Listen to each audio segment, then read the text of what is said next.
Welcome back for Season 2, Episode 2. Thank you for joining me, guys. There are few words that evoke more contention, speculation, ridicule, and terror than alien abduction. For most of us, we're tapping into our memories of film, TV, memes, stories we've heard or read, or our own imaginations for those visuals right now. You might be picturing classic grays, a giant praying mantis, or futuristic humanoids, for example. Or you're shaking your head at the moment because maybe you think there are no alien abductions, only people who believe they've had them. Fair enough, but here's my suggestion. Don't assume either one. Let those images and those thoughts come and let them go. Instead, think about the words. Alien, it can take on many meanings, but the key takeaway is it's something unknown to us in form and origin.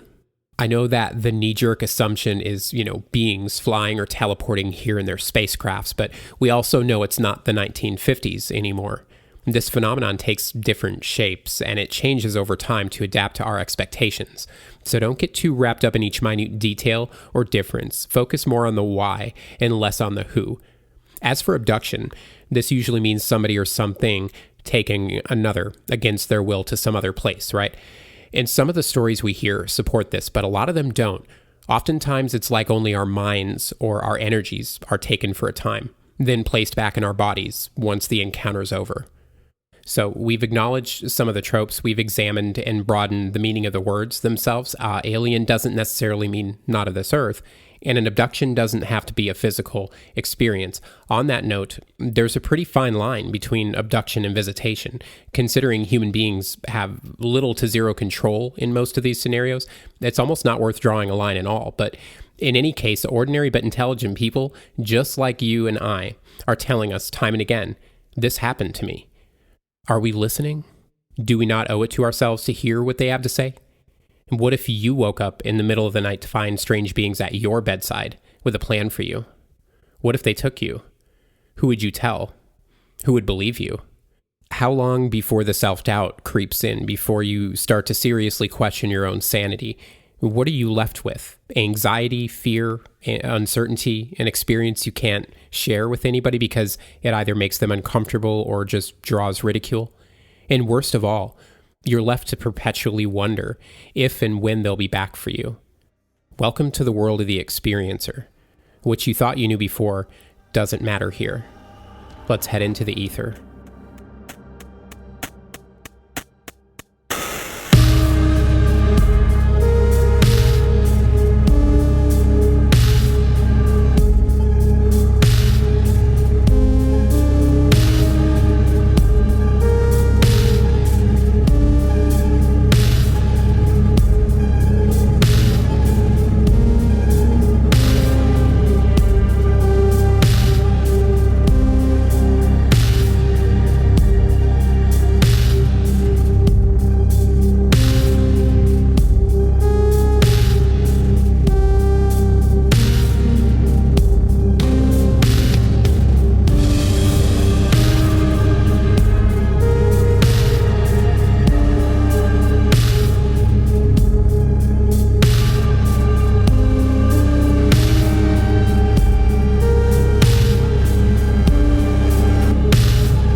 I was 7 or 8 years old, and I woke up in the middle of the night in my bed. There's no clock there, so I could only go off of, what I felt it was.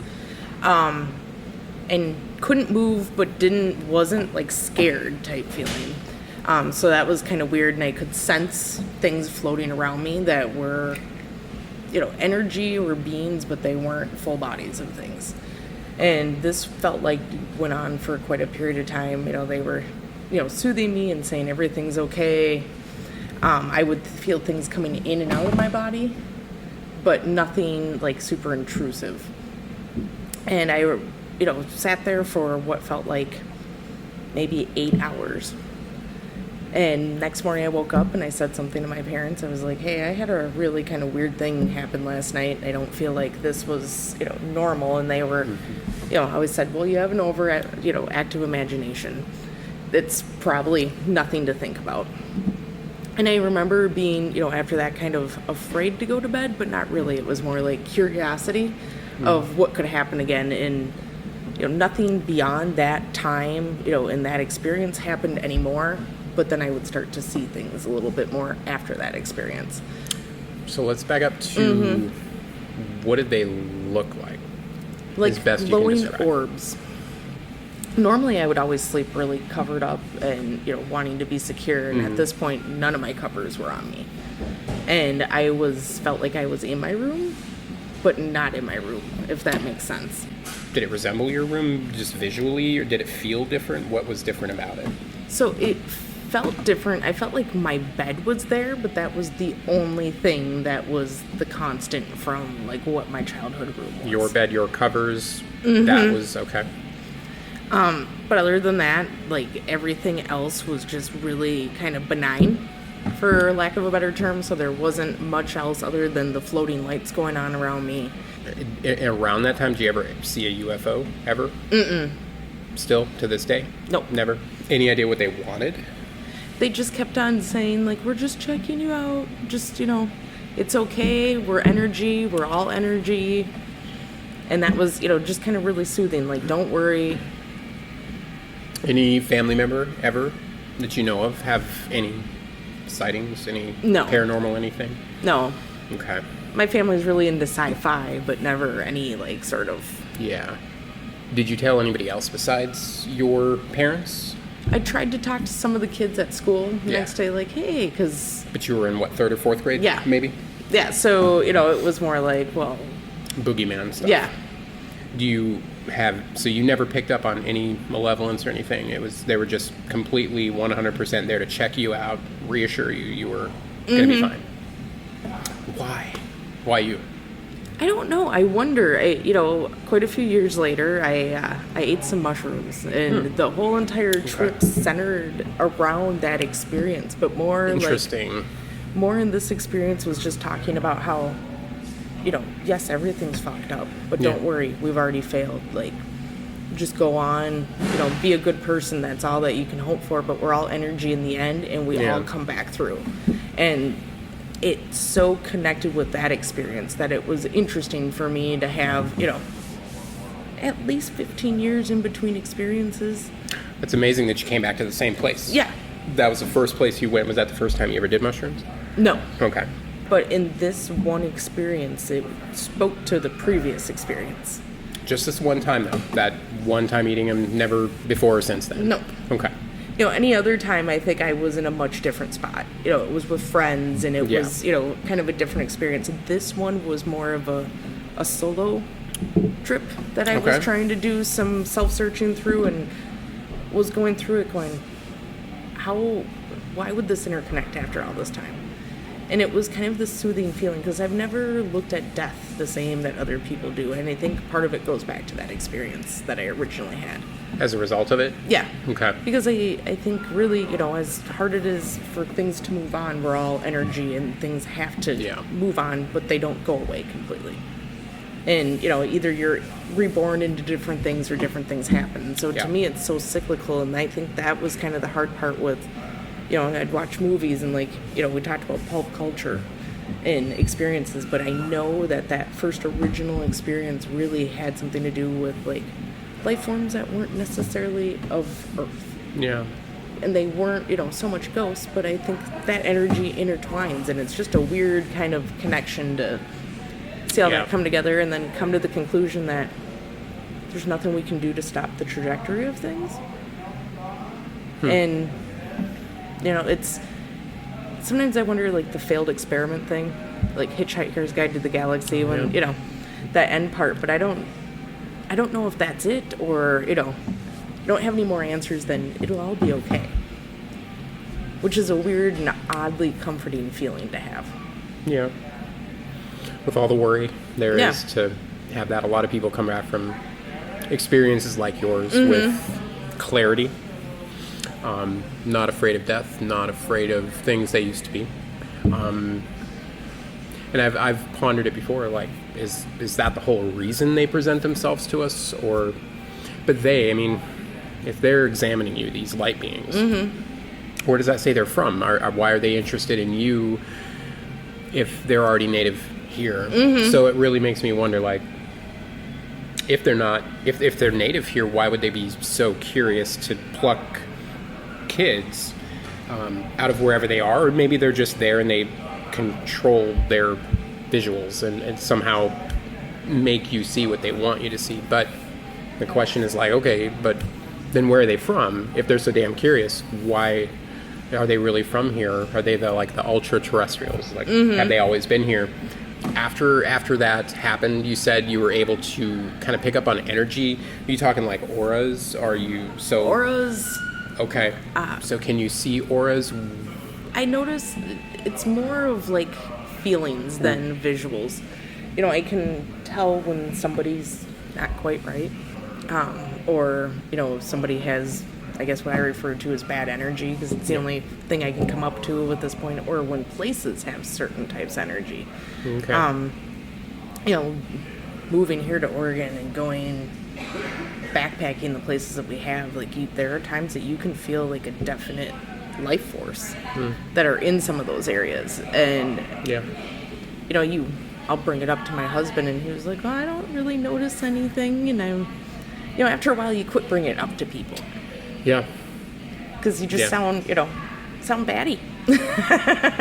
Or you sound like a believer, somebody who wants to believe. I've gotten the backlash too. Yeah. Yeah, well, and I think it makes people uncomfortable. You suffered from depression, right? Do you think that experience, like, prepared you to deal with that in any way? No, because I think the same question you asked, like, why children, why contact children, and I think, children are more open to things, but I still always, and I always have a problem that's more of a self-depreciation thing, but it was like, why me? Okay. My parents' marriage was really not a happy place. There was a lot of yelling and screaming, and there wasn't a lot of attention for me. Yeah. And so there were parts of me that wondered, why are entities contacting me? And then after a while, it was more or less like, well, why isn't there more contact? Very good point. Yeah. Well, what stopped? Was that not beneficial? Is there going to be more experiences? But I think a lot of that, even knowing that we're all going to be okay, I still wonder what the fuck it's all for. Yep.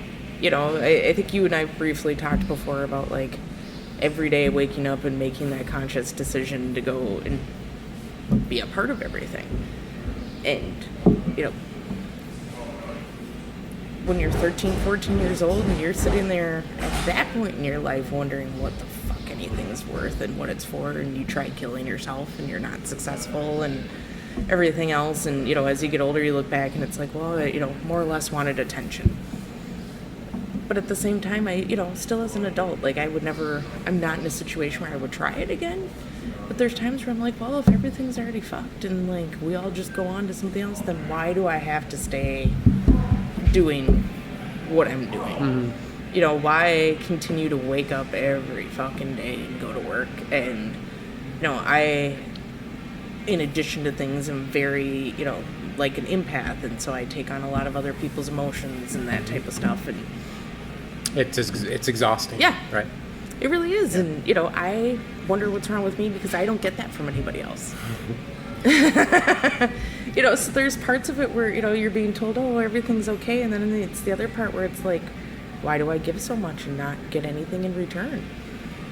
It's as comforting as that is, it's knowing that, everything's fucked and you can just try and be a good person. Like, that's a fucking struggle every day. I've heard a lot of people saying different stories about how no matter how fucked up this place looks, everything is perfectly in order somewhere else in this place that I guess we can't access until we pass through it. And I guess some people call it heaven, some people you can call it whatever you want. If you have a pretty strong belief that you're going to go somewhere else, not necessarily die, but you're just going to move on to another you're going to take another form. You believe that, right, when you die. So you take comfort in that. Does that help? Does that reinforce anything that these beings taught you? I mean, it was an 8-hour experience. That there must have been a lot going on in that 8 hours. That's a long time to... Yeah. Well, it's just basically, it's, like, let's rebuild. Let's start, this planet over again, but in a different, I don't know how many recreations of it'll take for us as whatever you want to call it to get it right. I think this whole hierarchy system commercialized, that is all what's wrong. And I feel like my experiences spoke to that too, is, buying into what you own and how much money you make and what your status is not, in the end, does not boil down to anything. And I do, in my heart of hearts, hope that in our next whatever it is, that it's a situation based on, making change but not commercializing and subsidizing and everything else. And these beings taught to that. It's, none of this travels with you. Yeah. I think you and I, people that have moved and reinvented ourselves per se, hundreds of miles away from your home, get that, where it's none of these trappings come with you. And I think my experiences that I've had have spoken to that too. But it's hard at times to think, what, can I rush it along, or, are they going to come back and talk more, and, what's the tipping point? Yeah, good point, because one time, when before you were even, a teenager, I'm sure there's been times in your life where you maybe wanted them to come back and tell you everything was okay. Have you ever resented them for not coming back and telling you that? In times of need, where have they been, I think, there's been on and off situations over time where it hasn't, I feel like there's times where repeatedly it would have been nice. Yeah. And I think everybody as an adult wants that too, so I don't know how much to hang on to that. I've spoken with my husband about it before, where it's like, do you want somebody to be able to unload onto and have them say it's all going to be okay? Yeah.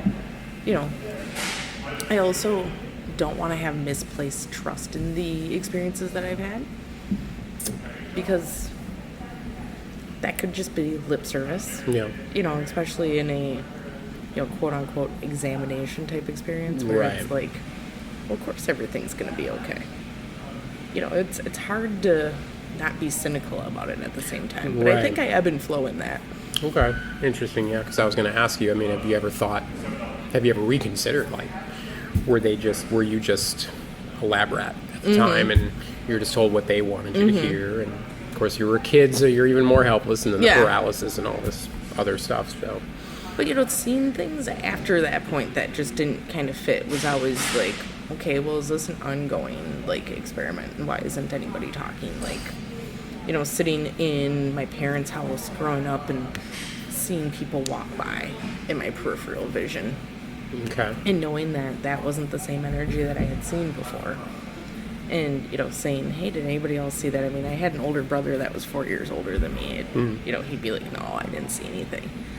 And, as an adult, like, I can hear things a little bit, but I don't see things as much anymore, which is kind of upsetting. But I almost wonder if that's because we don't become more cynical and closed off to things the older that we get, and those experiences aren't available as much unless you bring them on through, illicit methods. Right. Right. But I think, why not tune into it as well? Yeah. Yeah, I think we could all kind of benefit from that a little bit. Yeah. Do you feel like you're supposed to talk about it? Or do you feel like, I don't know. I feel like there should be more experience that came from it. And so it's always like, well, how much do you talk about it? I think, even when I brought it up to you, I was like, some weird stuff happened.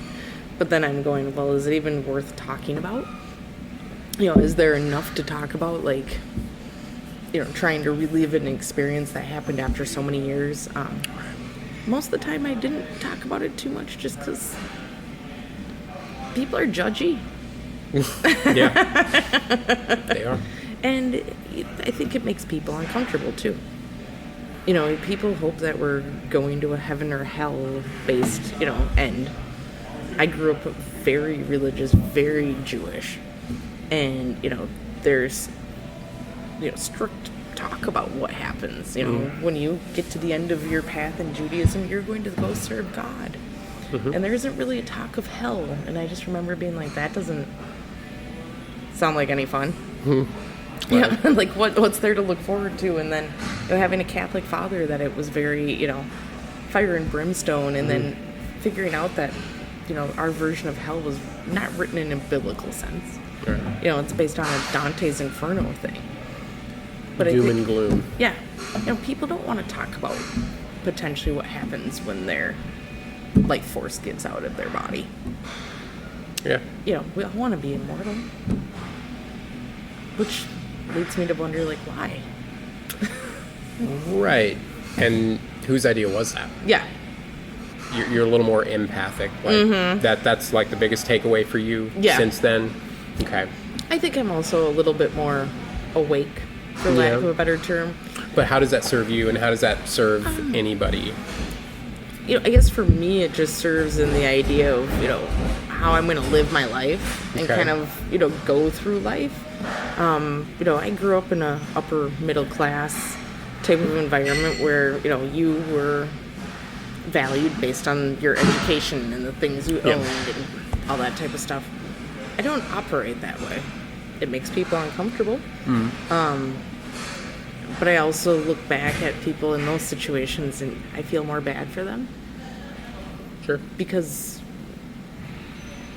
in the next, iteration of wherever our energy goes, I believe that it's a society where, you're valued based on your skill set and,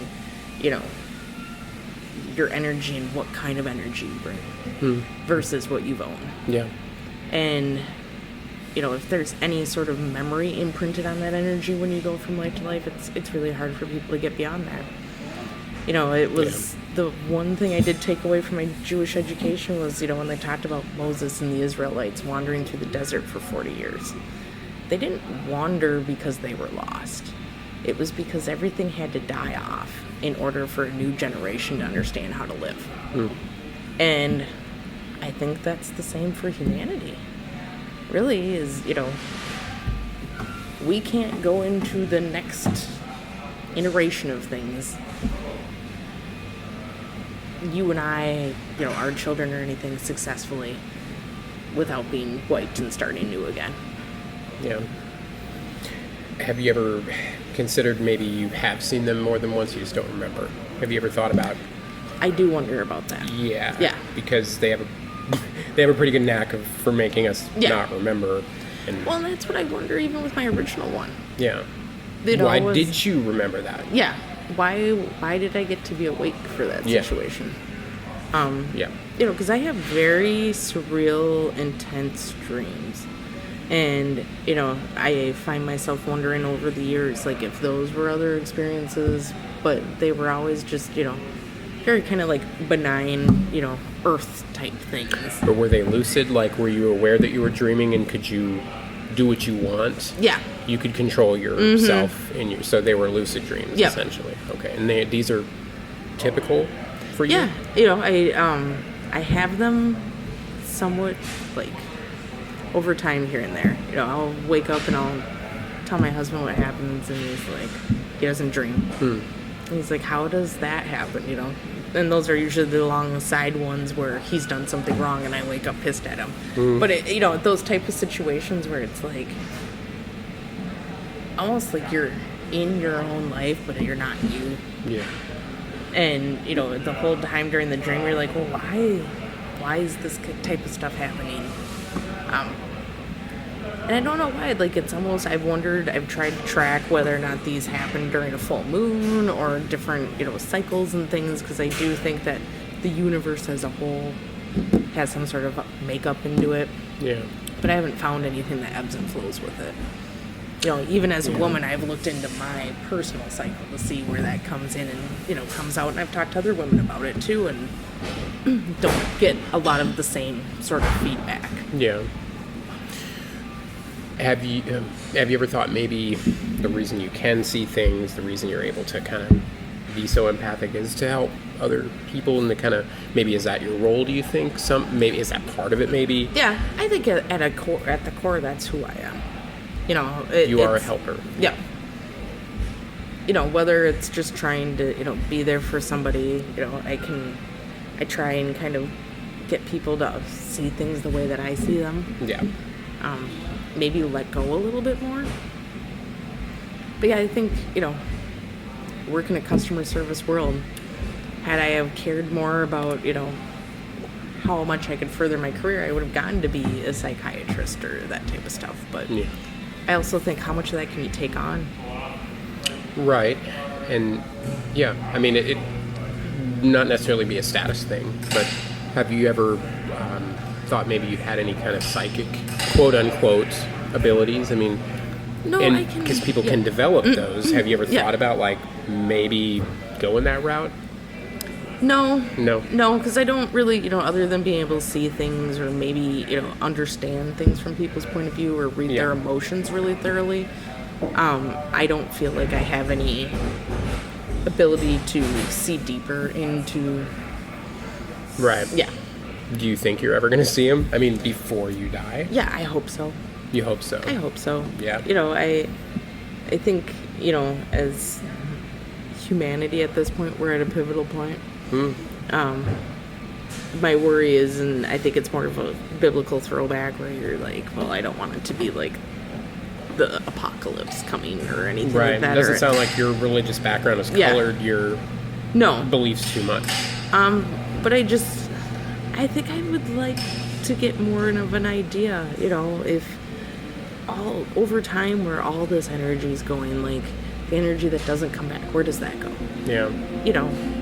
And what's the plan for the next time? Because people have to have plans. Well, not even people, entities, whatever. There's some sort of trajectory. Yeah.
Very big thank you this week to Jillian for telling her story and allowing me to share it with you guys.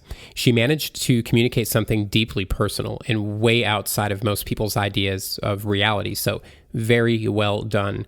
She didn't claim to blast through the cosmos with reptilians or get impregnated with a star child, right? It's not a sexy or super flashy story, but that's what I find so endearing and credible about it. She's not trying to attend the UFO conferences and sell books, crystals, or magic potions. She experienced something that she can't explain and wanted to put it out there. Who are we to tell somebody like Jillian that what she experienced didn't happen, that it was just a dream or her childhood imagination? I am certain these are possibilities she's considered many times, as would most sane people. And I think that if she truly believed any of them were the case, we wouldn't be talking about it right now. She doesn't strike me as somebody who's read all the UFO books and blogs and rehearsed some bullshit story. That said, the fact that so many aspects of her story line up with other accounts is pretty amazing. The benevolence and constant reassurance from the beings that everything's okay, the paralysis, the here's the meaning of life speech, the Oz factor stuff like being in a familiar yet different place, the time distortion, The fact that she was only 7 or 8, that's a very common age for contactees and abductees. It is interesting that she only recalls the one experience, even more so if that's actually the case, because a lot of times stuff like this, especially with kids, it happens multiple times and then sort of tapers off into their adult years. There's usually a history of other similarly strange events in the family tree as well, but that is not a rule. I mean, there are one-off events, they do happen. Considering Jillian's parents weren't getting along, there was some ugliness going on in the home there.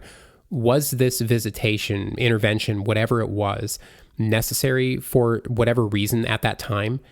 The energy, she felt constantly going in and out of her body for hours. Was this just an examination, or were these energy light beings healing or preparing her for something? Were they there to guide her through a difficult time in her young life? And sure, some people claim to benefit from these experiences, but not everyone. Some walk away broken, isolated, and ashamed, and this makes me question just how benevolent they are. I mean, look, this phenomenon operates under the cover of darkness. It's stealthy and prefers to remain hidden. If the stories we've heard are true, it suppresses our memories, it hijacks vulnerable people, and repeatedly tells them everything's okay as they go on about their business. Picture a wild animal, sedated, able to observe but unable to act, as a team of human scientists poke and prod away and carry on with their agenda. Yeah, we put the animal back in its element, but it's never going to be able to properly put that experience in perspective, is it? Even if the humans in this scenario had good intent, how is the animal supposed to know that? This may not be the perfect comparison here. I'm not trying to say we're wild animals, but you get my point. There's a moral dilemma afoot. If our friends, family, and our neighbors really are being physically or metaphysically taken or held hostage without our consent by superior intelligences, what does this say of our free will, our place in the universe? What implications does this have about our origin or our future? Are we to believe what people keep getting told, that it's for our own good? Whose decision is that exactly? Have these beings been here all along? Are we the aliens? Why do people who take DMT or ayahuasca come back from the brink of reality time and again with tales of meeting similar entities with similar messages? I think there's a lot more to the story here. There's a layer of reality we can occasionally access that confounds us. It haunts us. It begs to be explored. And a lot of times it just doesn't make any sense. But it is there, and we are connected to it. Just what the nature of our relationship with these others is remains a mystery.